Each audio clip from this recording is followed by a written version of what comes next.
بسم اللہ الرحمن الرحیم۔ کل بروز اتوار کو پاکستان میں سورج گرہن جو ہوگا اس کے متعلق تعلیمات نبی صلی اللہ علیہ وسلم کیا ہے، اس کے متعلق کچھ گزارشات عرض کرنی ہے۔ چنانچہ کل بروز اتوار 21 جون کو پاکستان کے جو جنوبی علاقے ہیں، صوبہ بلوچستان، سندھ، ان میں ہلکا نما سورج گرہن، بعضوں میں مکمل طور پر سورج گرہن ہوگا، اور جو اس کے ارد گرد علاقے ہیں ان میں جزوی طور پر سورج گرہن ہوگا۔ تو یہ سورج گرہن ہوتا کس وقت ہے؟ یہ سورج گرہن اس وقت ہوتا ہے کہ جب چاند اپنے مدار میں حرکت کرتے ہوئے زمین اور سورج کے درمیان میں آ جاتا ہے، اور اس طرح زمین پر سورج کی روشنی مکمل طور پر نہیں پہنچ سکتی اور زمین پر چاند کا سایہ قائم رہتا ہے، اس وقت سورج گرہن ہوتا ہے۔ اب عموماً سورج گرہن تین طرح کا ہوتا ہے۔ ایک مکمل طور پہ سورج گرہن ہوتا ہے، یہ اس وقت ہوتا ہے جب چاند سورج کے عین مقابل میں آ جاتا ہے اور وہ سورج کو مکمل طور پہ چھپا لیتا ہے، جس سے سورج کی جو روشنی ہے وہ زمین پر نہیں پہنچتی بلکہ زمین پر اندھیرا چھا جاتا ہے۔ یہ مکمل طور پہ سورج گرہن ہوتا ہے۔ اور جزوی طور پر سورج گرہن اس وقت ہوتا ہے کہ جب چاند سورج کے عین مقابل میں تو نہیں آتا، البتہ قریب قریب آ کر سورج کے کچھ حصے کو لکیا کو چھپا لیتے ہیں، تھوڑے بہت حصے کو، تو جس سے باقی سب روشن رہتا ہے، لیکن تھوڑا بہت حصہ جو ہے وہ روشن نہیں رہتا، البتہ اس جزوی طور پہ مکمل اندھیرا نہیں ہوتا زمین میں۔ اور تو تیسرا قسم ہے سورج گرہن کی،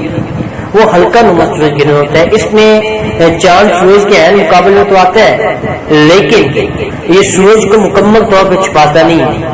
بلکہ یہ سورج کی جو ٹکیاں کناروں سے یہ روشنی ہوتی ہے اور ایک ہلکا نما منظر پیش کر رہی ہوتی ہے، اسی وجہ سے اس کو ہلکا نما سورج گرہن کہا جاتا ہے۔ تو بہرحال مکمل طور پہ سورج گرہن ہو تو زمین پہ اندھیرا ہو جاتا ہے، اور جزوی طور پر ہو تو مکمل طور پہ اندھیرا تو نہیں ہوتا، اور بعض حصوں پہ روشنی بھی ہوتی ہے اور کچھ حصے پہ اندھیرا ہوتا ہے۔ تو یہ سورج گرہن کے متعلق کچھ معلومات جو میں نے آپ کے سامنے عرض کی ہیں۔ اب شریعت کے اندر جب سورج گرہن ہو جائے یا چاند گرہن ہو جائے تو شریعت ہمیں کیا حکم دیتی ہے، ہمیں کیا کرنا چاہیے؟ تو اگر ہم احادیث پہ غور کریں تو احادیث پہ غور کرنے سے بات سامنے آتی ہے کہ یہ چاند گرہن اور سورج گرہن یہ اللہ تعالیٰ کی نشانیاں ہیں۔ جس طرح اللہ تعالیٰ یہ چاند گرہن اور سورج گرہن اس وجہ سے کرتے ہیں، یہ بتانے کے لیے کہ جو ذات قادر مطلب سورج سے روشنی دینے اور چاند سے چاندنی دینے پہ قادر ہے، اسی طرح وہ سورج چاند کی روشنی کو مانند کرنے میں بھی قادر ہے۔ چنانچہ جب نبی صلی اللہ علیہ وسلم کے زمانے میں سورج گرہن ہوا تو اتفاقاً حضرت ابراہیم رضی اللہ تعالیٰ عنہ کی بھی وفات ہوئی، اس کے بعد یہ سورج گرہن ہوا۔ اب وہاں کے لوگوں کا خیال یہ تھا کہ یہ سورج گرہن ہوتا ہے یہ کسی بڑے آدمی کی وفات پر یا کسی کی پیدائش پر ہوتا ہے، اور چونکہ ان دنوں حضرت ابراہیم رضی اللہ تعالیٰ عنہ کی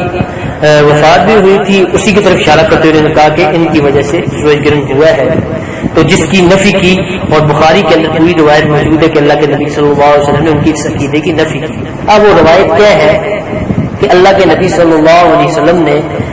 صحابہ فرماتے ہیں کہ جب سورج گرہن ہوا تو ہم نے دیکھا کہ اللہ کے نبی صلی اللہ علیہ وسلم گویا کہ ایسے جیسے قیامت آ گئی اور آپ فوراً مسجد کی طرف گئے اور لمبا قیام اور رکوع کیا اور سجدے کیے اور قرات کی، ایسا کبھی آپ صلی اللہ علیہ وسلم نے اس سے پہلے نہیں کیا۔ پھر آپ صلی اللہ علیہ وسلم آئے اور کہا، پھر آپ صلی اللہ علیہ وسلم نے فرمایا کہ یہ جو سورج گرہن اور چاند گرہن جو ہوتا ہے یہ اللہ تعالیٰ کی نشانیاں ہیں، یہ کسی کی موت اور حیات کے سبب کی وجہ سے نہیں آتے، کوئی مر جائے یا کوئی پیدا ہو جائے تو اس کی وجہ سے یہ ہو نہیں، یہ تو اللہ کی نشانیاں ہیں، اور یہ بندوں کو ڈرانے کے لیے ہوتے ہیں تاکہ بندے جب سورج گرہن ہو یا چاند گرہن ہو تو اللہ کی اس نشانی کو دیکھ کے فوراً توبہ استغفار اور دعاؤں کے اندر مشغول ہو جائے۔